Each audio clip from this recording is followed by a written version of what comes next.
Chers téléspectateurs, bonsoir et merci d'être avec nous dans cette nouvelle édition. À la une de l'actualité, 140 femmes vulnérables de Tuamasin ayant terminé leur formation en couture ont reçu un kit de démarrage émanant de la première dame, Madame Mial Razouel, dans le cadre de la célébration du 8 mars. La formation de femmes visant leur indépendance financière a été initiée par le ministère de l'enseignement technique et de la formation professionnelle.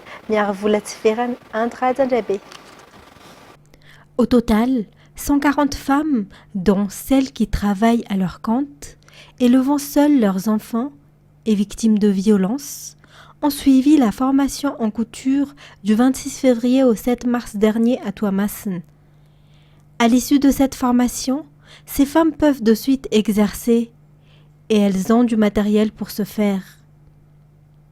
L'objectif principal de leur formation était d'apprendre à coudre des tabliers pour pouvoir collaborer avec le ministère de l'Éducation nationale selon le projet du président de la République. La première dame, Madame Mial Razouel, a initié cet octroi de formation pour les femmes l'année dernière à l'occasion du 8 mars. Chaque région a été représentée à cette époque. La première dame a encouragé la ministre de l'Enseignement technique et de la formation professionnelle à dispenser de telles formations dans toute l'île afin que les femmes malgaches puissent être plus indépendantes et financièrement autonomes. Veivav Miar Nasimraïn, Madagascar Manjus, tel est le thème de la célébration nationale du 8 mars qui se tiendra demain à Tuamasin. Une telle formation professionnelle des femmes peut améliorer le développement des femmes qui apportera le développement de Madagascar. Et puis la caravane médicale Sarbidniek a quitté Antananarive le 1er mars et a traversé les villes le long de la nationale 2, passant par Fenerive-Atnanen et se terminant à Tuamasin. La caravane médicale comprend tous les services sanitaires et médicaux qui aident réellement la population. L'épouse du président de la République, Madame Mial Razouel, a visité aujourd'hui la caravane médicale à Tuamasin, un événement qui s'inscrit dans le cadre de la célébration du 8 mars. Toujours un reportage de Mère Feren et Andra Tadebe. Normalement, les personnes malades consultent les médecins dans différents établissements médicaux, mais l'avantage de la présence de caravanes médicales comme celle-ci est que les véhicules transportent les médecins, les agents de santé et le matériel médical. Tous les services et bilans de santé sont gratuits, du diagnostic de diverses maladies à l'échographie, en passant par les vaccinations et le planning familial. Cette caravane médicale qui a débuté le 1er mars est à sa 23e édition et le 5e événement organisé dans le cadre de la célébration du 8 mars. En plus du traitement de diverses maladies, la tension artérielle, le diabète, le VIH, le dépistage du cancer du col de l'utérus et du sein, la radiographie, les soins dentaires et hépatiques. Il existe également une campagne de sensibilisation contre la violence en collaboration avec l'UNFPA et le BFP. Le 8 mars, un accent particulier est mis sur la santé des mères et des enfants, la vaccination et le contrôle des naissances. Cette caravane médicale est partie d'Antananarive, est passée par Muramang, Brickaville et Fenerive-Est et se trouve désormais ici à Tuamasin. L'épouse du président de la République l'a visité aujourd'hui. La première dame, Mial Razouel, a également encouragé les agents de santé travaillant et bénévoles dans cette caravane médicale. 12 000 personnes sont ciblées par cette caravane médicale à Tuamasin. Elle est le fruit d'une collaboration entre l'association FITI, le ministère de la Santé publique et l'OMS pour se rapprocher des gens afin qu'ils puissent profiter de différents services de santé. Après avoir visité la caravane médicale, l'épouse du président de la République a également visité les 85 stands exposés sur l'esplanade de l'hôtel de ville. Cette exposition de 3 jours présente les compétences des organisations de femmes à travers l'île. Et le président de la République, Andra Razouel, a confirmé aujourd'hui à Tuamasin que le gouvernement donne la priorité à la lutte contre les enlèvements, à la lutte contre les violences et surtout à la lutte contre les viols sur mineurs. Le gouvernement ne changera pas d'avis sur la pratique de la castration sur les coupables. Il a inauguré ce matin les locaux de la Direction régionale de la sécurité publique. C'est à cette occasion qu'il s'est exprimé sur la lutte contre le viol. Toujours un reportage de Miarvulat Sferen, Louva Nantenain et Andra Tendrebe. 22 des 24 régions ont déjà un bâtiment dédié à la Direction régionale de la sécurité publique. Celui de Tuamasen est le 15e à être inauguré. Ce n'est pas seulement une infrastructure qui a été construite, elle a été réalisée pour refléter la politique de proximité et la lutte contre la corruption et l'insécurité. Les cas d'insécurité sont fréquents à Tuamasen ces derniers temps, notamment dans le quartier de Tanamaku, où se trouve le nouveau commissariat de la police. Renforcer la lutte contre l'insécurité et la violence et instaurer une paix durable dans la capitale de la région d'Atsnanen et ses environs est un défi qui doit être relevé. Le renforcement de la guerre contre la violence et en particulier contre le viol va de pair avec la lutte contre l'insécurité. Le gouvernement ne reculera pas sur sa décision de punir les violeurs en usant la castration, réitère le président de la République Andra Zouelen. Il a lancé aujourd'hui à Tuamasen un appel à la communauté de ne pas hésiter à dénoncer un viol. Ce matin a eu lieu à Tuamasen l'inauguration du bureau de la Direction régionale de la sécurité publique. Cette nouvelle infrastructure comprend également un siège pour le bureau régional de la sécurité publique dans la région d'Atsnanen. Le commissariat de police de Brickaville sera également bientôt achevé. Il sera le premier bureau de la police nationale à Brickaville. Et toujours dans ce contexte, la ministre de la Justice a réitéré lors de son déplacement à Tuamasen que les juges sont prêts à appliquer le nouveau code pénal, notamment l'application de la castration pour les violeurs d'enfants mineurs. Cette nouvelle disposition du code pénal a été promulguée par le président de la République Andra Zouelen le 26 février dernier, cela face à la recrudescence des viols sur mineurs. La vie des prisonniers sera améliorée tant sur le plan alimentaire que sur le plan de la santé, mais surtout en leur offrant des formations. La lutte contre la corruption au sein du système judiciaire sera également renforcée. Tout cela devrait être effectué dans les 100 jours imposés par le président de la République. Certains parmi ces projets sont déjà réalisés par le ministère de la Justice. Les détails. La formation professionnelle fait partie du programme destiné aux détenus condamnés. La formation dispensée se fera en fonction des besoins de la région, dans le but de réintégrer les détenus au sein de la communauté après qu'ils aient purgé leur peine. Dans les 100 jours du ministère de la Justice, 300 femmes détenues sont les bénéficiaires d'une formation professionnelle. À noter que 224 en ont bénéficié jusqu'à présent dans divers domaines tels que la couture, la cuisine, l'artisanat, la coiffure, etc. La ministre de la Justice, Renjamanatena Souland Boulatine, et les partenaires ont contribué à travers des dons de matériel. Les détenus reçoivent un certificat après leur formation qui dure de 1 à 6 mois. Les conditions de détention des mineurs dans les prisons seront également améliorées. De même, pour leur santé, la prison de Tiafa, par exemple, a un médecin attitré. Les prisonniers sont également invités à produire et 534,40 hectares dans 8 camps pénaux font l'objet de cultures de manioc, de riz, de haricots, de légumes et de fruits. Ces produits amélioreront les nourritures quotidiennes des prisonniers. Par ailleurs, 525 prisonniers malnutris ont également reçu des soins particuliers. Tout cela a été fait pour concrétiser le premier pilier du président de la République qui est la mise en avant du capital humain. Concernant le troisième pilier, la bonne gouvernance, des caméras de surveillance ont été installées dans les tribunaux pour dissuader les racoleurs. Et un carnet de suivi des dossiers sera également mis en place afin que les citoyens puissent suivre leurs dossiers. 2500 exemplaires ont été distribués jusqu'à présent dans 7 tribunaux. Le site internet Fitaranavaluntaren a également été créé pour recevoir les plaintes des personnes liées aux affaires judiciaires et l'objectif est de traiter 70 plaintes dans un délai de 100 jours, le but étant la lutte contre la corruption. À tout cela s'ajoutent de nombreuses nouvelles infrastructures qui ont été achevées et attendent d'être inaugurées, comme les 3 tribunaux de première instance d'Antananarivo-Varajan, de Sambhav et de Belturbin, 3 nouveaux prisons à Antananarivo-Varajan, Fenorivatsnanan et Belturbin. Lors du Conseil des ministres d'hier, le président de la République Andrzej a confirmé la nécessité d'éradiquer le viol des mineurs en étant strict sur l'application de la loi sur le nouveau code pénal.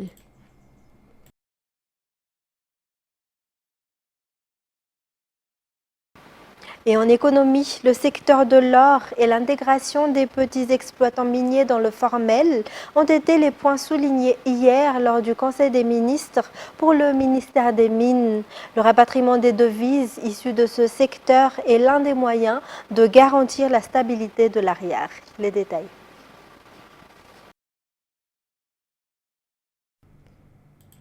Le prix de l'or chez les orpailleurs est d'environ 300 000 à 350 000 ariars le gramme, ce qui est encore plus cher que le prix à l'international car il est de 63,54 € ou 69,28 $ sur le marché international pour ce jour, soit environ 309 000 ariars à 311 000 ariars le gramme.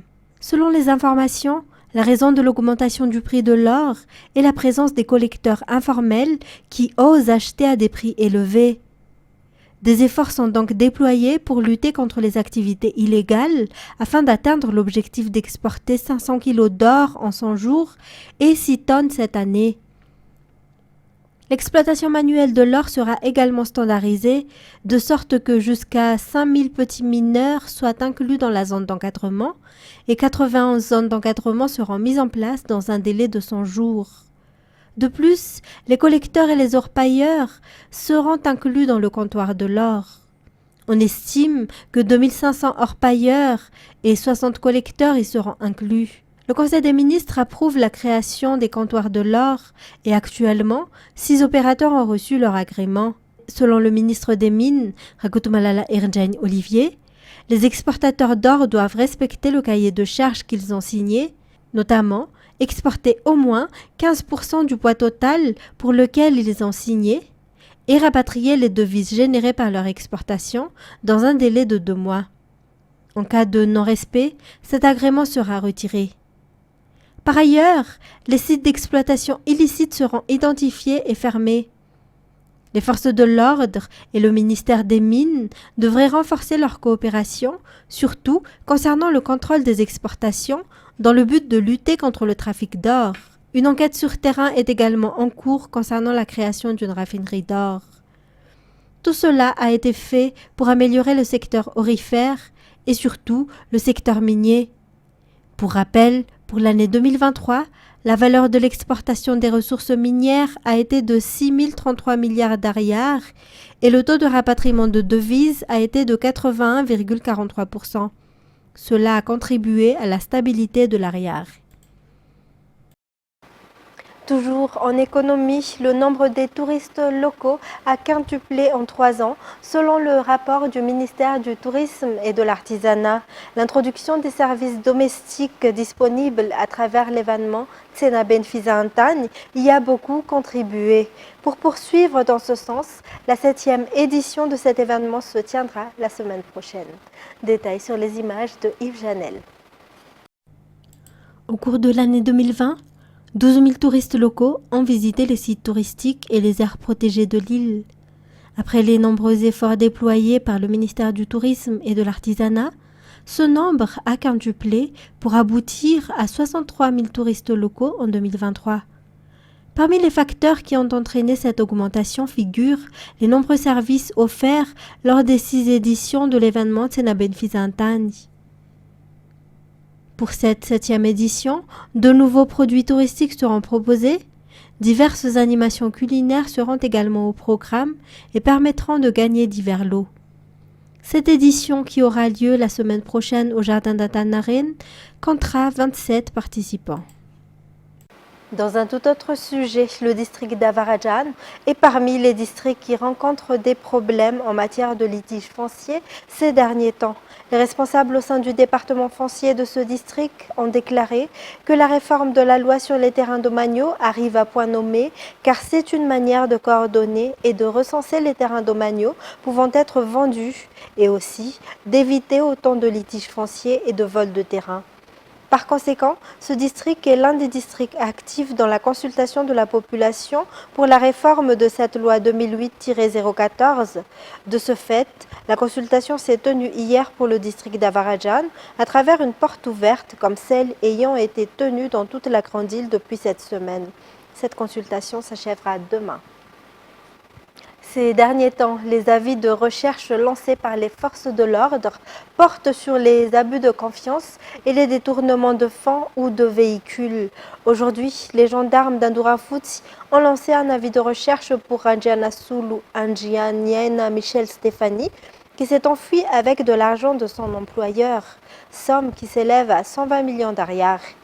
Cet autre avis concerne Rasoulouardzon Estin Ogino ou Rastin, qui a volé 10 millions d'ariars à Farafangan. Selon les explications des sociologues, chacun devrait être vigilant sur les personnes auxquelles ils accordent leur confiance, car le coupable peut être un proche, un ami, un collègue. Dans les actualités internationales, les Sénégalais vont se rendre aux urnes pour élire leur président fin mars, mais une confusion demeure sur la date exacte. Le gouvernement a annoncé mercredi la tenue du premier tour au 22 mars, tandis que le Conseil constitutionnel l'a fixé au 31 mars. De son côté, le Parlement a adopté une loi d'amnistie des actes liés aux violences politiques des dernières années, au terme d'un vif débat. France 24. Effectivement, l'information a été partagée il y a quelques minutes par le porte-parole de la présidence de la République. L'information est contenue dans le communiqué du Conseil des ministres qui informe de cette date du 24 mars pour l'élection présidentielle, qui informe également la dissolution du gouvernement, le remplacement du Premier ministre actuel, Amadou Ba, par Sidiki Kaba, qui occupait le poste de ministre de l'Intérieur. Amadou Ba va ainsi pouvoir se concentrer à sa campagne électorale. Il fait partie des candidats à cette élection présidentielle et plutôt le Conseil constitutionnel a rejeté les propositions qui étaient issues du dialogue national, propositions qu'avait reçues le président Macky Sall en début de semaine, une date de la présidentielle le 2 juin, que le président Macky Sall continue d'être président jusqu'à l'entrée en fonction de son successeur, entre autres. Voilà, cette date était réclamée par l'opposition et la société civile et ils ont, on peut dire, obtenu gain de cause après plusieurs semaines de lutte dans la rue. L'armée israélienne affirme que l'intelligence artificielle l'aide à cibler les combattants du Hamas dans la bande de Gaza en guerre. Mais des experts s'interrogent alors que le nombre de victimes civiles ne cesse de grimper. France 24. L'armée israélienne affirme cibler des membres du Hamas à Gaza et pour y parvenir, elle utilise l'intelligence artificielle. Un logiciel en particulier, Gospel, suggère les cibles pertinentes pour une attaque après avoir collecté toutes les données de renseignement disponibles. L'outil calcule même le nombre de munitions nécessaires ou l'ordre jugé pertinent des attaques. C'est une première, l'armée israélienne ne cache pas son utilisation et une enquête du média de gauche israélien Plus 972 révèle comment cela fonctionne plus précisément. Rien que sur les 5 premiers jours du conflit, l'armée affirme avoir largué 6000 bombes sur Gaza et ce serait grâce à ce logiciel. Basé sur des témoignages anonymes, présentés comme ceux de membres anciens ou actuels des renseignements israéliens, l'enquête de Plus 972 affirme que si l'armée vise bien des membres du Hamas, elle est consciente du nombre potentiel de victimes civiles collatérales. Lorsqu'une fillette de 3 ans est tuée dans une maison à Gaza, c'est parce que quelqu'un dans l'armée a décidé que ce n'était pas grave qu'elle soit tuée, que c'était un prix qui valait la peine d'être payé pour frapper une cible. Nous ne sommes pas le Hamas, ce ne sont pas des missiles aléatoires, tout est intentionnel. Nous savons exactement combien de dommages collatéraux il y a dans chaque maison. Toujours dans cette enquête, certaines sources du renseignement critiquent l'utilisation de ce logiciel et parlent selon elles d'assassinat de masse. D'autres affirment que les cibles du Hamas visées sont parfois secondaires et que le nombre de victimes civiles acceptées pour une frappe serait passé de dizaines à des centaines par rapport aux précédentes opérations à Gaza. L'armée israélienne affirme avoir frappé. Début février, les États membres de l'Union européenne ont trouvé un compromis sur une législation pour réguler l'intelligence artificielle. Ces règles visent notamment à protéger les droits d'auteur ou encore un contrôle humain lorsque l'intelligence artificielle est déployée dans l'éducation ou le maintien de l'ordre. France 24. Fall in the jungle. Elle est capable de créer des vidéos sur demande, de déchiffrer des manuscrits vieux de 2000 ans ou encore de reproduire au téléphone la voix de Joe Biden pour passer de faux appels aux électeurs américains. L'intelligence artificielle révolutionne les usages et suscite de nombreuses craintes sur les dangers qu'elle représente pour les démocraties. Face au manque de garde-fous, l'Union européenne veut se doter de la première réglementation internationale au monde. Le texte prévoit une série de règles pour l'utilisation de l'IA dans des domaines jugés sensibles, comme l'éducation, les infrastructures critiques ou le maintien de l'ordre. Dans ces domaines, un contrôle humain sur la machine sera obligatoire, ainsi que la mise en place d'un système de gestion du risque. Autre mesure forte, certains usages de l'IA seront interdits, comme les systèmes de notation citoyenne ou de surveillance de masse et l'identification biométrique à distance dans les lieux publics. Nous avions un objectif, élaborer une législation qui garantirait que l'écosystème de l'intelligence artificielle en Europe se développe selon une approche centrée sur l'humain, dans le respect des droits fondamentaux et des valeurs européennes. Le projet de règlement vise aussi à mieux réguler les intelligences artificielles dites génératives, c'est-à-dire capables de produire du contenu sur simple requête, comme ChatGPT, au fort potentiel de désinformation. Avec le règlement européen, les entreprises qui les développent devront faire preuve de plus de transparence sur les algorithmes et les bases de données utilisées, mais aussi mieux respecter les droits d'auteur. Approuvé à l'unanimité par les États membres, le texte doit à présent être validé par le Parlement européen lors d'un vote prévu début avril. Fin de cette édition. Merci à vous de l'avoir suivi. Natera Koutmouaf sera avec vous à partir de demain pour de nouvelles actualités. Au revoir et bonne soirée sur Viva.